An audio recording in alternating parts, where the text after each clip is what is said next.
শীতের সকালে আপনাদের স্বাগত জানাচ্ছি। আজকে যাচ্ছি মহামায়া লেক।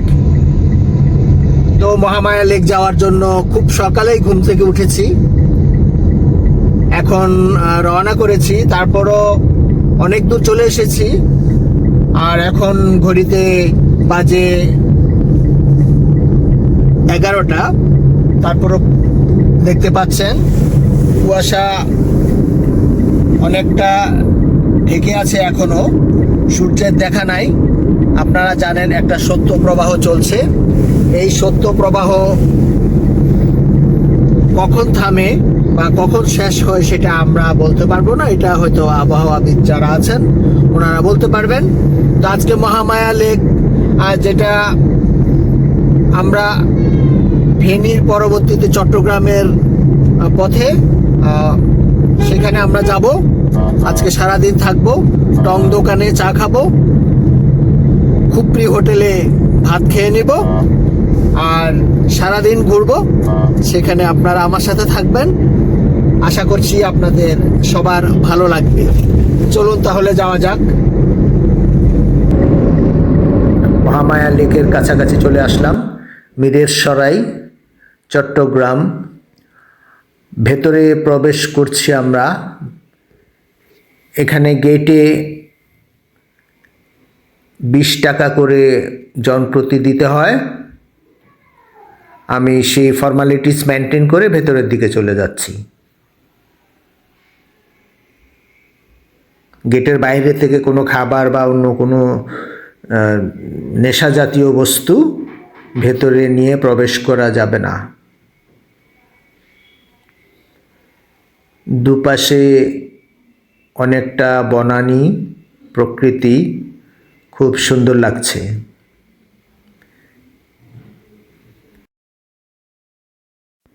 এবার একবারে এই লেকের সামনে চলে আসলাম।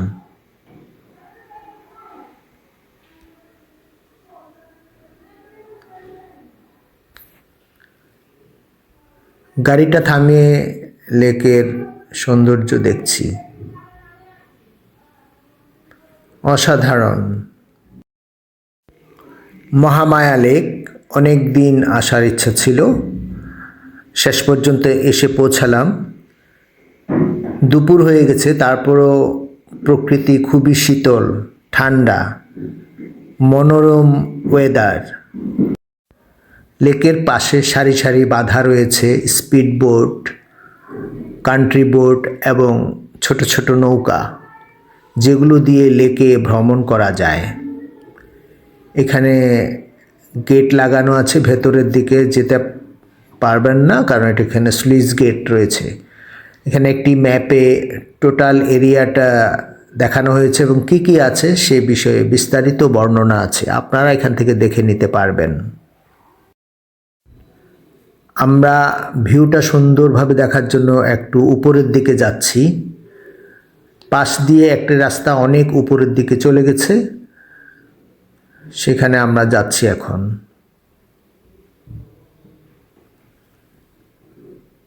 খুবই সুন্দর এরিয়া।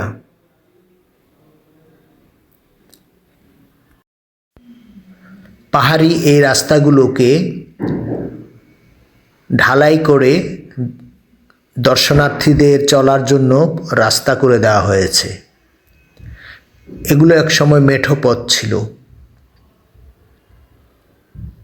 আমরা সেই রাস্তাতেই যাচ্ছি এবং পাশাপাশি এই রাস্তার দুপাশের সৌন্দর্যগুলো উপভোগ করছি। উপরে উঠতে অনেক কষ্ট হচ্ছে, তারপরও উঠে যাচ্ছি। এখানে ছোট্ট একটি ওয়াচ টাওয়ার টাইপ করা হয়েছে। এখানে এখন এটা অব্যবহৃত অবস্থায় আছে। আমরা এটার পাশ দিয়ে একটু সামনে হেঁটে যাচ্ছি।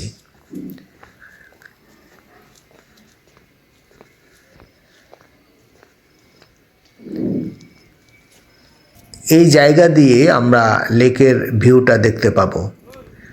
অনেক উপর থেকে লেকটাকে নিচে অনেক সুন্দর দেখাচ্ছে।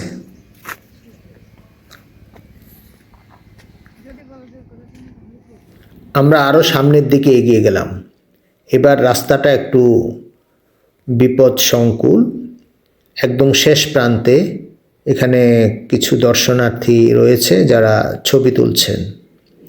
এই জায়গা থেকে নিচের দিকে একেবারেই শেষ, অনেকটা নিচু গর্ত, পাশ দিয়ে একটা ছোট্ট হাঁটার রাস্তা, সে হাঁটার রাস্তা দিয়ে আমি ভেতরের দিকে যাচ্ছি।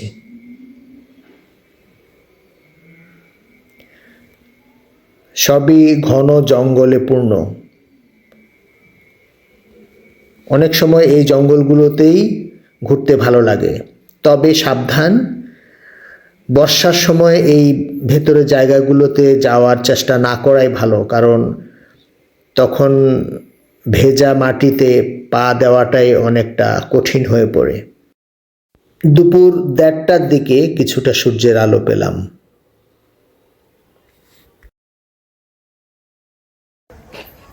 এসো না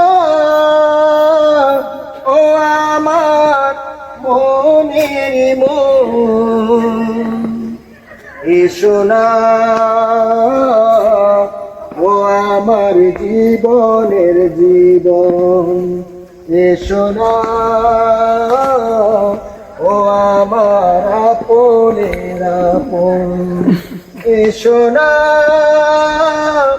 ও আমার মনের মন, এসো না ও আমার আপনের আপন, এসো না ও আমার জীবনের জীবন, এসো না ও আমার আপনের আপন। উঁচু পাহাড় থেকে অনেকটা নিচে একটা নৌকা ঘাট করা হয়েছে। এই ঘাটটা একটু ঘুরে দেখার জন্য নামলাম। সাথে একটা কান্ট্রি বোট পেয়ে সেখানে একটু উঠে দাঁড়ালাম। আবারও ব্যাক করছি একই সিঁড়ি দিয়ে।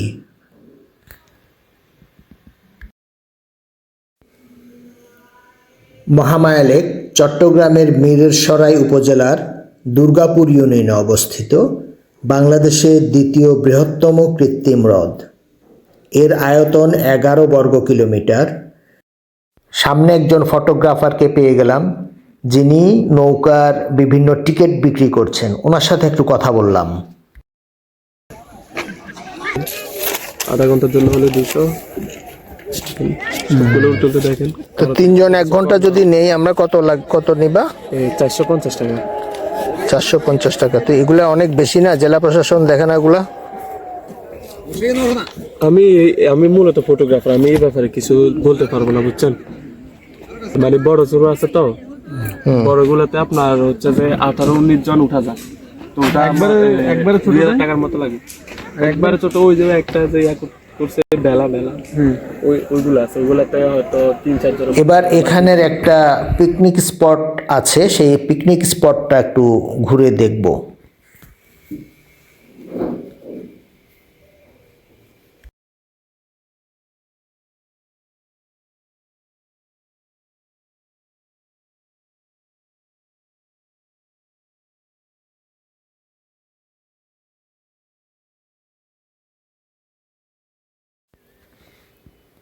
এটাই সেই পিকনিক স্পট।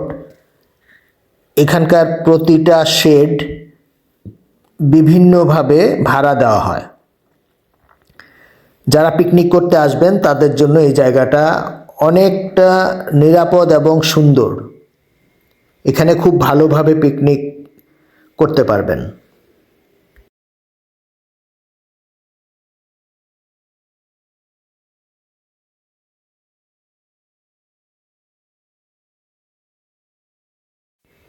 পিকনিক স্পট দেখে একটা স্লুইস গেট দেখার জন্য একটু সামনে গেলাম। পরিকল্পিতভাবে এই লেকটা তৈরি করা হয়েছে, বিভিন্ন জায়গায় স্লুইস গেট আছে, এখান দিয়েই অতিরিক্ত পানি অপসারণ করা হয়।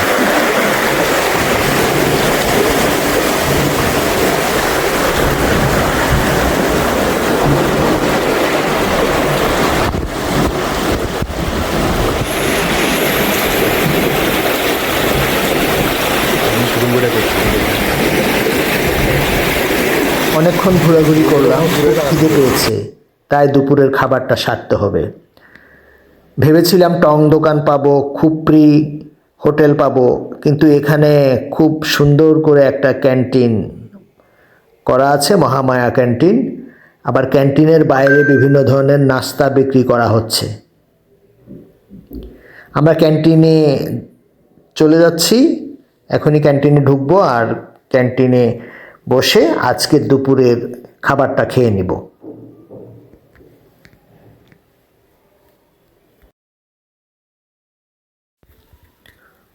ক্যান্টিনে প্রবেশ করলাম, অনেক বড় ক্যান্টিন। ক্যান্টিন ম্যানেজারকে দেখা যাচ্ছে। আমরা খাবারের অর্ডার দেওয়ার আগে খাবারের দামগুলো একটু জেনে নিলাম।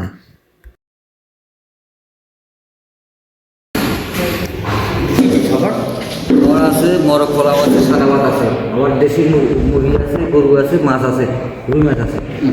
এটা প্যাকেজ সিস্টেম। সাদা ভাত হলো বাজার দিয়ে 150 টাকা। দুটো ভর্তা থাকবে, একটা শুকনো ভর্তা, আলু ভর্তা, মুরগি থাকবে বা ডাল, যা খেতে পারেন 150 টাকা। আর মরক পোলাও হলো 160 টাকা। একটা রোস্ট থাকবে, ডিম থাকবে, ফুল প্লেট আপনার ফুল প্লেট থাকবে 160 টাকা। যে গরু দিয়ে বলছেন এটা প্যাকেজ কত? গরু দিয়ে ভর্তা থাকবে, দুটো শুটকির ভর্তা থাকবে, একটা শুটকির ভর্তা, আলুর ভর্তা। গরু দেখালে 260 টাকা, দেশি মুরগি দেখালে 250। মাছ দেখালে 220। কি মাছ আছে? রুই মাছ। রুই মাছ দিয়ে 220 টাকা। সেটার সাথে কি ভর্তা আছে? থাকবে দুইটা ভর্তা, একটা শুটকি ভর্তা, একটা আলু ভর্তা। আচ্ছা স্যার কি কিছু বিষয় নিয়ে ক্যান্টিন ম্যানেজারের সাথে একটু কথা বললাম। আমি চাচ্ছি যে মনে করেন আমরা একটা পিকনিক করলাম এখানে, তো পিকনিকের খাবারটা আপনাদের কাছ থেকে নিব, তাহলে আপনারা কতজনের খাবার সরবরাহ করতে পারবেন অ্যাট এ টাইম? এখন আপনারা মনে করেন যে আপনি যদি 2000 বললেন 2000-এরও পারবো, 1000 বললে 1000-এরও পারবো। মানে আপনি মানুষ যতটুকু হয় আমাদের পক্ষে সম্ভব। তো খাবারের সাথে মনে করেন একটা দেশি মুরগি, তারপর মানে এক মুরগি হবে 8 পিস, হ্যাঁ দেশি মুরগি, তারপর ওখানে 2 পিস করে দিবেন আর কি। তারপর একটা ডিম, তারপর হবে সালাদ, তারপর একটা সবজি, ডাল, হ্যাঁ, আর হচ্ছে একটা পানি আর একটা ড্রিঙ্কস, ছোট পানি আর টোটাল কত পড়তে পারে একজন জনপ্রতি? একজন পাইছি একজন। আচ্ছা, এটা জিনিসটা আমি আবার বলবো, আপনি ভিডিও পরে করিয়েন, এখনো করি। আপনার 1 পিসের 4 পিস একটা মুরগি থাকবে, তারপর যে একটা ডিম থাকবে, এই সিদ্ধ আতপ ভাত থাকবে আনলিমিটেড, একটা মিক্স 5-6টা আইটেম দিয়ে সবজি থাকবে, তারপর যে আপনার একটা মজু থাকবে, একটা পানি থাকবে। সব কিছু মিলে প্যাকেজ হচ্ছে ডাল, সব কিছু আনলিমিটেড, পেট চুক্তি চার্জার হিসাবে 240 টাকা। 240 টাকা করে পড়বে না? হ্যাঁ, 240 টাকা পড়বে। আচ্ছা ঠিক আছে, আপনাকে ধন্যবাদ। আমরা যখনই পিকনিক ইয়েতে আসবো তখন আপনার সাথে আমরা যোগাযোগ করব। ঠিক আছে। আপনার নাম্বারটা কত একটু বলেন দেখি। আমার নাম্বারটা হচ্ছে যে আপনার 01388 303724। ওকে, থ্যাংক ইউ, ভালো থাকেন। ওকে। দুপুরের খাবার এসে গেলো, খুব সিম্পল খাবার, মাছ ভাজি, ভর্তা, ডাল, এই 3টা আইটেম দিয়ে আমরা আমাদের দুপুরের খাবারটা শেষ করেছি। খাবার খেয়ে আবার লেকের কাছাকাছি আসলাম, একজন কায়াকিং করছে। চলো। মহামায়া লেক 2007-8 সালে এই প্রকল্পের কাজ শুরু করা হয়। 2009 সালে এর নির্মাণ কাজ শেষ হয়। এই হ্রদ তৈরি করতে 3360 হেক্টর জমি ব্যবহার করা হয় এবং এর পেছনে প্রায় 23 কোটি টাকা ব্যয় করা হয়। 2010 সালের 29 ডিসেম্বর বাংলাদেশ সরকারের প্রধানমন্ত্রী এই প্রকল্পের উদ্বোধন করেন। কাপ্তাই হ্রদের পর এটি বাংলাদেশের দ্বিতীয় বৃহত্তম হ্রদ। লেকের আরেক পাশে আরেকটি ব্রিজ রয়েছে। এই ব্রিজের নিচ দিয়ে একটি স্লুইস গেট বসানো হয়েছে, যেখান দিয়ে পানি পাস হয়। আমরা এবার অপর পাশে যে সৌন্দর্য আছে সেগুলো উপভোগ করার জন্য একটু এই পাশে চলে আসলাম। এখানে চেয়ার বসানো আছে, খুব সুন্দর করে সাজানো। আবারও একটু মেঠো পথ দিয়ে উপরের দিকে উঠলাম, পাহাড়ে উঠছি। অনেকটা সংকীর্ণ রাস্তা, তারপরেও উঠে গেলাম খুব সহজেই। অনেক উঁচু। এই রাস্তায় হাঁটলে বাইরের দৃশ্যগুলো দেখা যায় না, কারণ দুপাশে ঘন জঙ্গলে পরিবেষ্টিত। পাহাড়ি পথ, তাই একটু আগ্রহ নিয়েই উঠে গেলাম উপরে।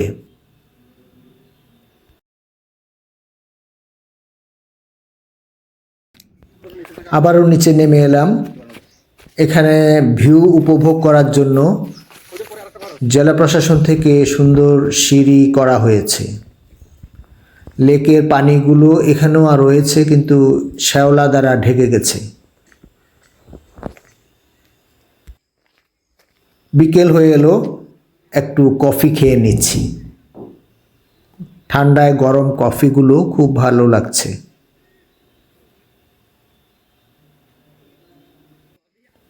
এবার মহামায়া ঝর্ণা দেখার পালা। একটা গ্রুপে একটা নৌকা ভাড়া নিয়ে নিলাম। আমরা আরও কয়েকজন দর্শনার্থীর সাথে উঠে গেলাম। নৌকা করে যাব ঝর্ণা দেখার জন্য। যদিও এখন শীতকাল, ঝর্ণার পানি থাকার কথা না, তারপরে যেয়ে দেখি কি অবস্থা হয়।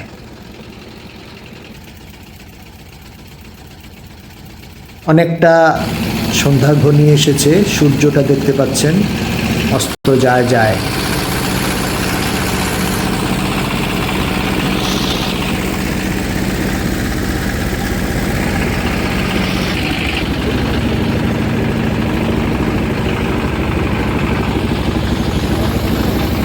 দশ মিনিটের মাথায় ঝর্ণার কাছাকাছি চলে আসলাম। নেমে যাচ্ছি নৌকা থেকে। এবার একটু হেঁটে যেতে হবে। হেঁটে গিয়ে একেবারেই ঝর্ণার কাছাকাছি পৌঁছে যাচ্ছি। দূর থেকে ঝর্ণার পানি আসছে, দেখতে পাচ্ছি।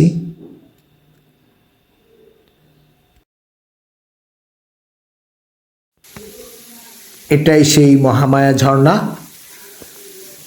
এই শীতকালেও ঝর্ণার মধ্যে পানি রয়েছে, অনেক পানি বলা যায়।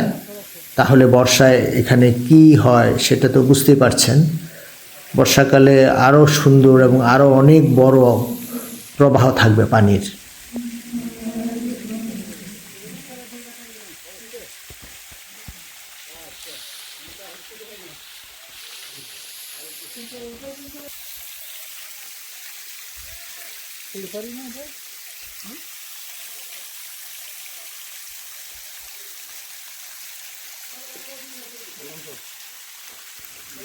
ঝর্ণা দেখা শেষ করে ঝর্ণার পেছনের পাহাড় দিয়ে একেবারে উপরে উঠে গেলাম।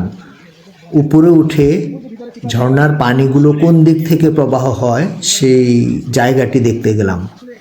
দেখতে পাচ্ছেন অনেক গভীর গর্তের মতো দেখা যাচ্ছে। এই দুই পাহাড়ের মাঝখান দিয়েই কিন্তু ঝর্ণার পানিগুলো